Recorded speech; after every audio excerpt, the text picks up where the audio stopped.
자, 오늘 이제 수일간의 비견겁제 어떻게 해석을 해야 될까? 일단 비견겁제를 얘기하기 전에 수의 특징에 대해서 이제 이야기를 해야겠죠. 수가 가지고 있는 힘이 있어요. 힘. 제가 앞에 이제 글자가 너무 작다 이렇게 하니까 수의 힘이 있는데 목화토금수를 다 설명하면서 그 제 유튜브를 찾아보시면 오행들이 가지고 있는 에너지를 제가 얘기를 할 겁니다, 아마. 근데 이제 그 중에서 이제 뭐 목은 얘는 이제 뻗어나가는 힘을 얘기하죠. 이걸 이제 분발력 이렇게 설명했고요. 화 같은 경우는 이렇게 펼쳐지는 거, 팽창하는 거, 사방팔방으로 이렇게 확장되는 확장력이 이제 화의 힘이고요. 토 같은 경우는 이 중재하는 힘, 그리고 금 같은 경우는 이제 그 단절하는 거, 자르는 거, 이런 것들을 얘기했을 거고요. 그러면 이제 수일간에 앞서서 수의 힘이 무엇이냐? 이걸 이제 표현하면 응집력이라 그래요. 응집. 또 응집력이라고 하고, 이거는 이제 모으는 힘을 얘기합니다. 확실히 그 힘의 방향성이 여기랑 반대에 있는 게 화잖아요, 화. 화는 이렇게 사방팔방으로 펼쳐지는 거라면서요. 이렇게 펼쳐지고 팽창하는 게 이제 화이기 때문에요. 수는 그냥 에너지의 방향이 똑같이 화처럼 이렇게 되지만은 방향이 그냥 이렇게 가운데로 모이는 힘이라고 생각하시면 돼요. 모아진다. 실제로 물을 살펴봐도요. 물은 방울방울 맺히다가 서로 가까이 있으면 붙어버려요. 그래서 이렇게 커지게 되죠. 수의 힘이 그게 이제 그 모여가지고 커지는 거죠. 그래서 이 응집하게 되면요, 이건 이제 단일화 되죠. 여러 방면으로 흩어져 있던 것들이 한 군데로 모여서 하나처럼 하나처럼 이렇게 얘기합니다. 하나처럼. 그래서 수의 가장 큰 힘은 모으는 거에 있어요. 그 모은다라고 하는 게 사람을 모으는 걸 수도 있고요. 어떠한 물건을 모으는 걸 수도 있고요. 어떠한 대상을 모으는 걸 수도 있어요. 여기저기 흩어져 있는 거를 하나로 모아야 되는 거, 뭐 여러 가지 직업군들이 있겠네요. 지금 이제 조금 있으면 대선이니까 대선을 치르기 전에 뭐들을 해요? 여론조사 같은 거 하죠. 이 여론조사도 사실은 수를 얘기하는 거예요. 수. 여기저기 흩어져 있는 여러 사람의 의견을 모아서 그걸 이제 데이터화하고 그 정보를 토대로 해서 뭐 앞으로 어떻게 될지 예측을 하고, 또 그런 여론조사를 해야 대선 후보들도 그걸 여론이 어떻게 움직이는지 보고 지지율이 어떻게 움직이는지 보고 내가 뭐 말을 내뱉은 걸 다시 수정하기도 하고 정책을 개선하기도 하고 이러면서 준비할 거 아니에요. 그러니까 여러 군데 여러 군데 흩어져 있던 것들이 하나로 모이게 된다. 그게 수의 작용이다. 이렇게 생각하시면 될 것 같아요. 자, 그러면 에너지의 방향이 요렇게 가운데로 온다고요. 이거 보니까 뭐 떠오르는 거 없으세요? 저는 이제 이걸 보면 뭐가 떠오르냐면 블랙홀이 떠올라요. 블랙홀 같은 경우에는 에너지가 모여서 안으로 들어가기만 하고 얼마나 그 중력이 강하면은 빛조차 탈출할 수 없다 이렇게 얘기하잖아요. 그래서 안으로 끊임없이 이렇게 모아서 드러나지 않게 한다.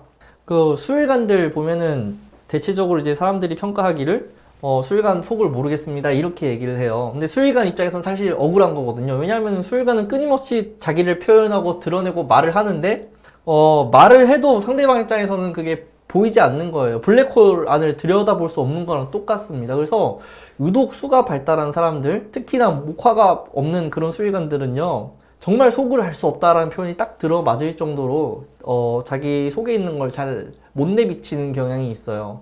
이런 걸 보고 이제 음흉하다라고 표현하기도 하고 겉과 속이 다르다 뭐 이런 얘기를 하기도 하죠. 그래서 사실은 오행 중에서 가장 많은 오해를 받는 그런 오행 중에 하나다. 예. 화는 뭐를 해도 다 드러나는 게 장점이라면요, 수는 구조에 따라서 무엇을 하더라도 그 내가 표현하고자 하는 거, 드러내고자 하는 게 전달이 안 되는 경우가 많다. 연애할 때 좀 답답할 수도 있어요. 수일간 남자가 사랑한다고 표현을 해도 상대방 입장에서 와닿지 않을 수도 있는 거죠. 그게 이제 수의 힘이라고 얘기할 수 있어요. 그래서 그러면 도대체 수는 왜 이렇게 모아서 유지하는 것까지 이제 수의 영역이거든요. 화가 강하면 강할수록 팽창하고 사방팔방 이렇게 들뜨고 뭐 이런 기운이라고 한다면은 수는 모아서 안정하는 힘이 이제 수예요. 그래서 수화는 딱 반대로 있어요. 화 발달, 아이. 여기 천방지축이죠. 내 아이가 화가 발달했다. 일단은 기본적으로 밝은 거고요. 성향 자체가. 그리고 이제 이런 애들은 어디 데리고 다닐 때 조심해야 되는 게 뛰어다닐 수 있다. 식당에서 뛰는 애들 대부분 화 발달. 물론 여기에 이제 목을 포함하고 있어요. 화 발달한 아이는 사방팔방 나의 흔적을 남기려고 한다. 여기저기에 나의 흔적을 남기려고 하는 게 이제 화예요. 자, 그러면 이제 수 발달은요. 수가 발달한 사람은 어때요? 이게 기본적으로 엉덩이가 무거운 거예요. 그리고 화가 발달한 사람에 비해서 표현 같은 거, 내색 같은 걸 잘 안 하다 보니까 좀 속이 깊다라고 표현하기도 합니다. 수가 이런 성향들을 가지고 있고 또 이제 모으는 힘이 있다고 하는데, 그러면은 수가 도대체 왜 모을까? 왜 뭔가 모으잖아요. 뭔가 화로 펼쳐져 있던 게 모이는 이유가 있을 거 아니에요. 그래서 수가 모으는 이유가 있다. 자, 무언가를 모으는데 사람이 될 수도 있고요. 물건이 될 수도 있고요. 또는 이제 그 정보가 될 수도 있어요. 이런 것들을 취합하고 모으는데 정말 특출난 능력이 있는데, 이렇게 모으는 이유는 간단해요. 이거를 새롭게 쓰기 위해서예요. 새롭게 전환하고 바꾸기 위해서라고 해도 될 것 같아요. 바꾸기 위해서. 모아서 뭔가 재가공을 하고, 그 물건이나 사람이 가지고 있던 성향을, 좀 이렇게 전환하기 위해서라고 생각하시면 되고, 그 전환의 대상이 이제 목을 통해서 이제 흘러가는 게 되는 거죠. 자, 그래서 이런 것들, 이런 오행적 지식이 바탕에 있어야 우리가 이제 임수나 계수를 이해하는데, 뭔가 좀 쉽지 않나라는 생각을 합니다. 이제 여기까지 알면은 이제 일간으로 들어가면 돼요. 그대로 바로. 자, 두 가지가 있잖아요. 임수와 계수. 비슷한 듯한데 굉장히 다른 글자죠. 왜냐? 임수 같은 경우는, 그러니까 제가 그 올린 영상 중에서 뭐가 있냐면은 천간 순서의 비밀이라는 영상이 있어요. 그걸 한번 보시는 걸 추천을 드리고, 여기는 이제 처음 모은 것이에요. 처음으로 모은 것.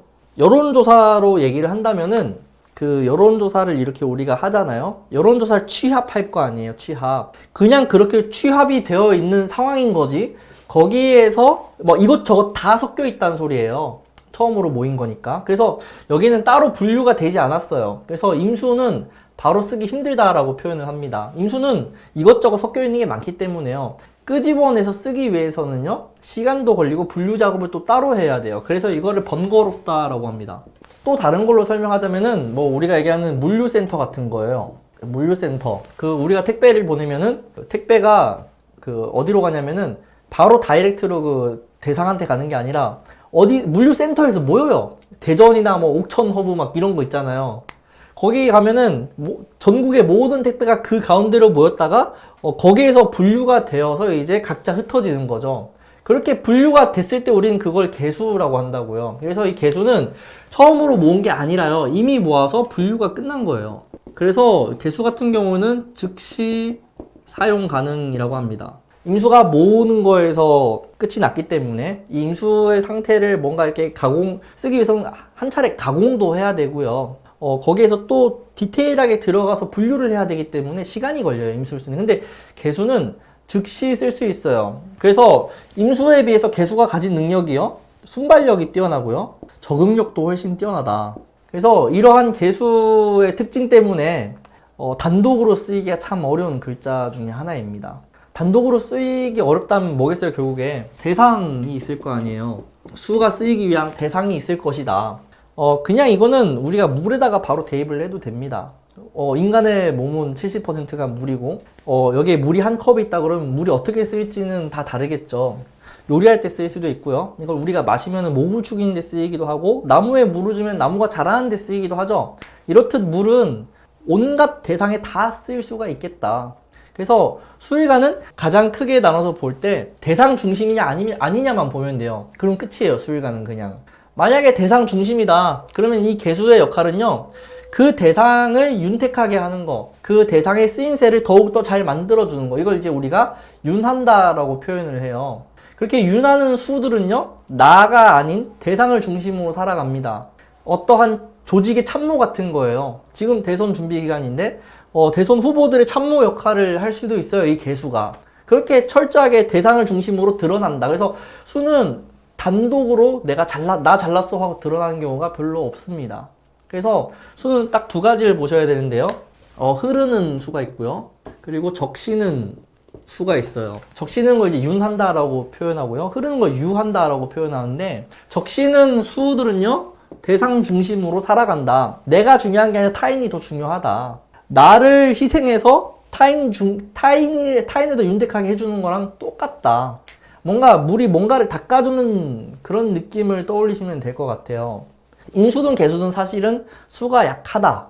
그리고 그 대상이 확실히 있다라고 하면 대체적으로 윤하는 형태로 보셔야 됩니다. 그 중에서도 이제 개수가 오리지널로 윤하는 경우고요. 임수가 윤하는 경우는 뭐 거의 없다고 보시면 돼요.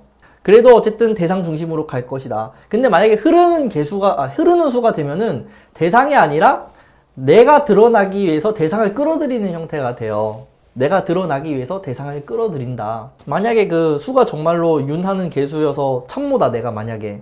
그러면은 그 사람이 나를 씀으로써 오히려 잘 되는 거예요. 나의 지혜와 순발력과 그런 전략과 이런 여러 가지 것들을 사용하는 거죠. 그 사람이, 해당 대상이. 그래서 개수 같은 경우는 윤하는 대상이 대표적인 게 간목하고 무토가 있어요. 간목이랑 무토는 개수를 잘 활용하고 이용하는 글자 중에 하나예요. 그럼 나의 삶의 의미는 여기에 달려있다, 이렇게 보시면 돼요. 만약에 무토라는 관이 개수한테는 이제 뭐 남편이 되거나 조직이 될 텐데, 수가 신약한 듯한데 이렇게 무토가 있다 그러면은 그 조직이나 남편이 나를 통해서 뭔가 이렇게 능력을 제대로 드러낼 수 있는 그런 삶이 될 거예요. 근데 이렇게 지지에 개해 같은 게 있으면은, 이제 개해일주 이렇게 얘기하죠. 이러면은 이거는 윤하는 게 아니라 오히려 대상을 끌어들여서 나를 위해서 이렇게 대상을 활용하는 형태가 됩니다. 임수도 마찬가지예요. 이렇게 지지에 뭔가 이렇게 흘러갈 수 있는 해수가 흐르게 만드는 역할을 하거든요. 수가 강해지는 것도 있겠지만은 일단은 이 해수가 생지잖아요. 생지이기 때문에 물이 흘러가고 있는 모양이에요. 이게 왕지면은 흐른다가 아니라 물이 고요하고 깊게 있는 형태다. 그래서 해수하고 자수의 물상도 알아야 되는데, 자, 해수의 물상은 얘는 이제 흐르는 물 같은 거예요. 자수는요, 깊고 고요한 뭐 호수 같은 거라고 생각하시면 될 것 같아요. 그래서 실제로 흐르는 건 해수가 흐르고요, 자수 같은 경우는 고요하게 만드는 역할, 흐르는 거랑 좀 거리가 있다는 소리죠. 그래서 이런 임계수가 흐르느냐 윤하느냐는 이런 지지의 상태를 봐야 돼요. 물론 이런 해수와 또 비슷한 역할을 하는 것 중에 하나가 신금 같은 거. 여기에서는 끊임없이 물이 샘솟기 때문에 신금 또한 약간 수를 흐르게 하는 형태다, 이렇게 생각하시면 될 것 같아요. 자, 그래서 그러다 보니까 지지를 빼고 그냥 천간끼리 비교를 하게 되면은, 자, 임수하고 개수가 있다. 여기에서 기본은 개수가 임수를 이용한다. 개수가 임수를 이용하는 거예요. 자, 왜 이게 가능할까? 개수 같은 경우는 이미 임수의 단계를 지나왔고 자기가 이렇게 겪었던 게 분류가 다 끝난 상태예요. 여기는 무엇이든지 쉽게 쓸 수 있는 상태인데, 임수 같은 경우는 개수처럼 되려면 시간이 오래 걸리잖아요. 그러니까 개수가 좀 더 한 발짝 앞서 있다라고 생각하시면 돼요. 물론 이제 모여 있는 건 임수가 더 많겠지만은 쉽게 쓰는 건 개수가 더 쉽게 씁니다. 그래서 기본적으로 임수를 이용하는 형태라고 보시면 돼요. 그래서 인계가 다 있다. 내가 개수 일간이다. 그러면은 임수를 잘 이용하는 일간이다, 이렇게 보시면 돼요. 그래서 만약에 내가 임수가 있는데 옆에 개수 같은 게 하나 있다. 그러면은 그 임수는 개수한테 이용당하는 임수라고 생각하시면 돼요. 자, 근데 이제 그 이용하는 게 지지에 그 해수 같은 게 있을 때, 해수나 자수 같은 게 있어서 개수가 수 에너지를 쉽게 끌어다가 쓸 때 이렇게 이용하는 형태가 될 겁니다. 이렇게 아무것도 없고 윤하는 개수다 이러면 어떻게 되겠어요? 이 개수가 지지에 이런 수 에너지를 가지고 있지 않으면 흐르기 어려울 거 아니에요. 그러면 오히려 이 개수는 임수의 흐름에 동참하는 형태가 돼요. 그래서 그냥 지지 조건에서 흐르는 구조가 아니고 수가 강하지 않다면은 오히려 개수가 임수를 도와주는 형태가 됩니다. 도와주는 형태가 된다. 그걸 갖다가 임수가 뭐 개수를 이용한다라고 표현하진 않아요. 그래서 관계가 굉장히 유기적이에요. 서로에게 도움이 되거나 뭐 이용을 당하거나 이런 형태가 되니까. 우리는 임계수를 구분해서 보려고 할 때요, 일단 수가 얼마나 강한지, 그리고 수가 그 근기를 갖추고 있는지 아닌지 그거부터 보셔야 돼요. 만약에 개수가 없어요, 사주에. 개수가 없고 임수가 딸랑 하나 있는데 지지에 뭐 자수 같은 게 있다, 임자일주다 라고 해볼게요. 그러면은 이 자수를요 내 것처럼 씁니다. 임수는 겁재인데 이 겁재를 내 사람인 것 마냥 써요. 근데 뭐가 있어요? 여기에 잠재되어 있는 개수가 있잖아요. 운에서 만약에 개수가 왔다. 그러면은 얘는 즉시 개수하고 합력이 일어나고 분리가 되거든요. 그 즉시. 그러다 보니까 임수는 항상 이 개수를 두려워하면서 살 수밖에 없어요. 내 사람인 것처럼 되어 있지만은 실질적으로 개수가 왔을 때는 절로 확 붙어버린다는 거죠.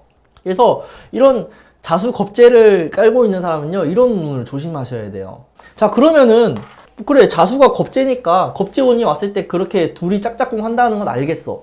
그러면 이렇게 해수가 있어서 이건 비견이잖아요. 비견이니까 임수하고 해수가 있을 때 개수가 있는 거는 이건 내 마음대로 할 수 있는 거 아니겠느냐라고 생각하실 수 있는데 이 환경조차도 개수가 좀 더 잘 끌어다 쓴다는 거예요. 제가 예전에는 이렇게 아마 얘기 안 했을 거예요. 그래서 지지를 어떤 수가 오더라도 이런 임수가 개수하고 뭔가 이렇게 일을 하게 되면은 다 개수 중심으로 움직이게 돼요. 그래서 수일간들은 극단적으로 얘기하면 딱 두 가지 종류의 삶이 펼쳐지는데, 첫 번째는 나 중심의 삶, 내가 잘 살고 잘 먹고 내가 뭔가 이렇게 드러나기 위해서 주변의 그런 여건들을 활용하는 거죠. 특히 이렇게 개해로 되어 있으면요, 물론 이제 개해로 되어 있다고 다 그런 건 아니겠지만 개해 옆에 임수 하나만 있어도 주변 사람들을 적극적으로 끌어들여서 뭔가 비즈니스적 형태를 만들 수 있다는 거예요. 그게 아니라면은 대부분의 수는 내가 약간 손해보는 듯이 살고요, 타인에게 희생되는 경우도 있고요, 약간 주변 사람을 위해서 살아가는 경우가 많겠다. 극단적으로 얘기하면 그렇다는 거예요. 나를 위해서 살거나 남을 위해서 살게 될 것이다, 수일간들은. 그 물이라는 특징 때문에 그렇죠. 물이라고 하는 것은 우리가 살아가는데 필요하잖아요. 꼭 반드시 필요한 게 물이에요. 그래서 어느 환경에 물이 있느냐에 따라서 정말 귀중한 자원이 되기도 하고 낭비되기도 하죠. 그래서 수일간은 다른 오행하고 이렇게 어우러질 때 뭔가 그런 자기 능력을 잘 드러낸다, 이렇게 보시면 될 것 같아요. 실제로 이제 제가 살면서 만났던 사람 중에서 임신월의 개해일주가 있었어요. 그분이 이렇게 사주가 임신월의 개해일주였는데요.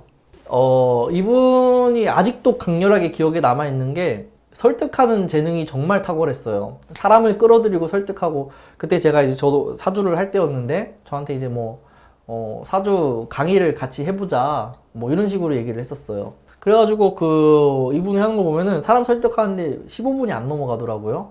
딱 그 사람이 가지고 있는 재능을 정확하게 캐치해서 어떻게 이거를 활용할 수 있을지 비전을 제시하는데, 그 비전이 사람을 굉장히 흔들어놔요. 막 내가 뭔가 할 수 있을 것 같고. 물론 이제 그런 거를 정말 잘하기 위해서는 반드시 목이 필요하겠죠. 목. 이렇게 되어 있으면 모아서 흘러갈 공간, 이렇게 모아져 있잖아요. 사람 끌어들이는 거 잘하는데 식상이랑 목을 보게 되면은 그 사람을 모아서 뭔가 할 게 있다는 소리예요. 당연히 이제 수 같은 경우는 목을 보는 게 가장 아름답다라고 얘기하는 경우도 있습니다. 목은 자기 개인의 재능, 개별적 재능을 드러내서 쓸 수 있게 만들어주기 때문에 이런 구조에서는 목이 있는 게 좋겠죠. 이렇게 하면 자칫하면 겁재한테 휘둘리는 거 아니냐. 겁재가 훨씬 세잖아요.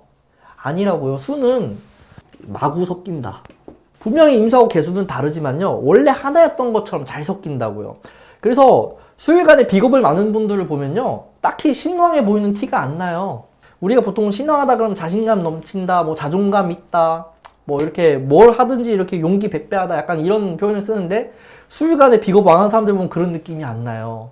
소심해 보이기도 하고요. 생각보다 이렇게 그 신왕한 사람들하고 비교했을 때 그런 이미지가 별로 안 보입니다.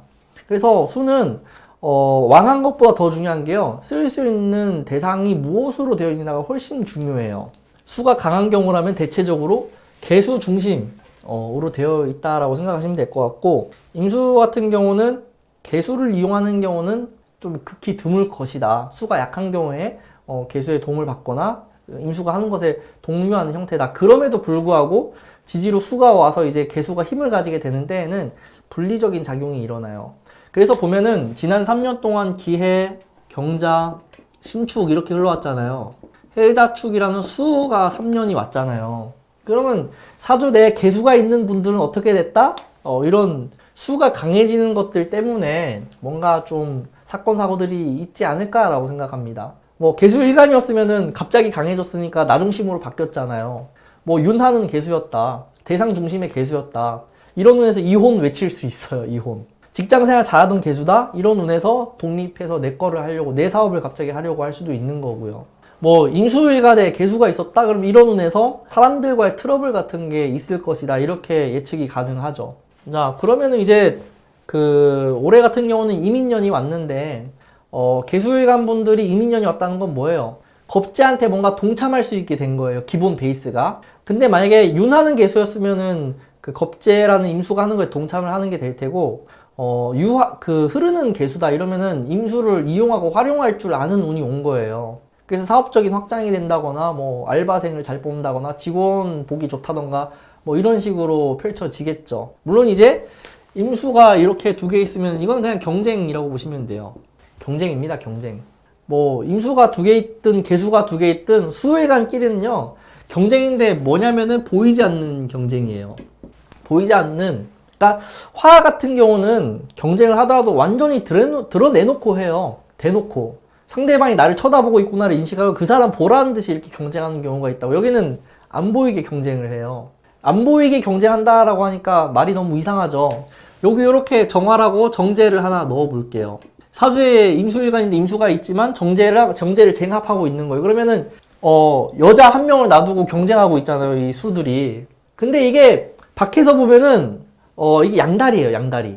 보이지 않기 때문에 경쟁자가 보이지 않잖아요. 양다리처럼 돼 있는 거라고. 양다리거나 이 정제가 어장관리하는 것처럼 되어 있는 거라고요. 이게 만약에 화일간에 이렇게 쟁제를 하고 있으면은 대놓고 얘기해요. 쟤 말고 나를 선택하라고. 근데 여기에서는 그 상대방한테 그렇게 드러내지 않으면서 뒤에서 물밑 작업들을 많이 하는 형태다, 이렇게 생각하시면 될 것 같습니다. 수일간은 기본적으로 드러내는 게 안 되기 때문에 장점이 많아요. 그래서 저는 예전에 강의할 때 이런 소리도 했어요. 수일간의 최고 직업은 간첩이다. 간첩을 하려면 어떻게 해야 돼요? 내 정체가 상대방한테 들키면 안 되잖아요. 수의 직업군은 그런 것들이에요. 직업군이 은밀한 것들 있죠. 은밀히 해야 하는 직업. 스파이, 뭐 국정원, 뭐 또는 이제 뭐 정보기관, 뭐 이런 것들에 기본적으로 잘 맞겠다. 너무 극단적으로 이제 직업적인 부분을 얘기한 것 같은데, 안 드러내니까, 속을 알 수가 없으니까 그게 가능한 거예요. 개수일간하고 임수일간하고 만약에 뭐 포커 같은 걸 한다. 누가 이겨요? 당연히 개수가 이길 수밖에 없다. 개수가 임수 입장에서는 좀 이렇게 가만히 있으려고 하는데 개수가 오면은 임수는 들뜨게 되고 흥분하게 됩니다. 그래서 임수는 기본적으로 표정에서 관리가 안 되고요. 개수 같은 경우에는 그 아닌 척하고 이렇게 딱 숨기는 걸 되게 잘해요. 그래서 당연히 개수가 이기게 되고요. 이거는 구조가 어떻게 됐든 간에 거의 막판까지 가면은 개수가 이길 가능성이 훨씬 높습니다. 그래서 그러한 수일간의 특징을 가지고 비견겁제를 해석하면 되겠다. 물론 이제 지금은 제가 비겁을 얘기하기 때문에 뭐 말을 제한해서 하겠지만은, 수 같은 경우는 흐르게 되면요, 그런 통로가 형성되지 않으면 감당이 안 돼요. 이를테면 이제 뭐 토극수를 하겠다라고 하는데, 토국수도 수가 넘쳐버리게 되면 홍수 나고 막 쓰다미 나고 이러기 때문에 토가 감당을 못해요. 그래서 이제 저는 수를 볼 때 가장 중요한 것 중에 하나가, 수가 강할 거라면은 목이 한 군데 있어서 이렇게 좀 통로를 연결해 주는 것을 좀 이렇게 선호하는 편이고, 사주를 보거나 해석할 때 만약에 토를 쓰겠다 그러면 무토에 화가 있는 형태를 좋아합니다. 그럼 이제 토국수도 확실하게 일어나니까. 그래서 수일간 분들은 돌아보시면 돼요. 내가 과연 주변 사람한테 도움을 주는 삶을 살았는지, 아니면 내가 주변 사람을 이용해서 편하게 살았는지. 극단적으로는 거의 두 가지로 갈리니까요. 평범하게 사는 듯 해도 수일간 분들은 이렇게 좀 갈리는 경우가 많아요. 그래서 수는 일단 그렇게 해석을 하면 되고요. 기본적으로 개수일간 분들한테 겁재죠. 임수일간 분들은 겁재한테 이렇게 활용당하는 것도 좀 생각하시면 될 것 같다. 수일간은 정말 할 얘기가 너무 없어요, 정말로. 다른 거랑 조합일 때 할 얘기가 더 많고, 뭐 나중에 수일간 식상하면서 이제 얘기를 많이 할 것 같습니다. 임수의 간목, 임수가 식신 보는 게 그게 참, 아까 얘기했잖아요. 임수는 한번 이렇게 수생목이 되는데 시간이 걸리거든요. 필터링도 해야 되고 또 분류도 해야 되고, 바로 즉시 쓸 수가 없어요. 개수는 바로바로 쓰이기 때문에. 그 사주를 볼 때도, 공부할 때도 임수가 있는 사람들은 일단 정보 전부 다 취합해서 자기 걸 만드는데 시간이 걸리는데, 개수일간 분들은 사주 공부하면 바로바로 즉시 사용이 가능해요. 재능이 많습니다. 사주 공부하면은 그 자리에서 바로 사주 보는 것까지 가능하다. 개수는 이미 배울 때 필터링을 해서 배운다, 이렇게 보시면 됩니다. 자, 그래서 오늘은 여기까지 방송을 하고 새로운 컨텐츠로 이제 또 라이브 하도록 할게요.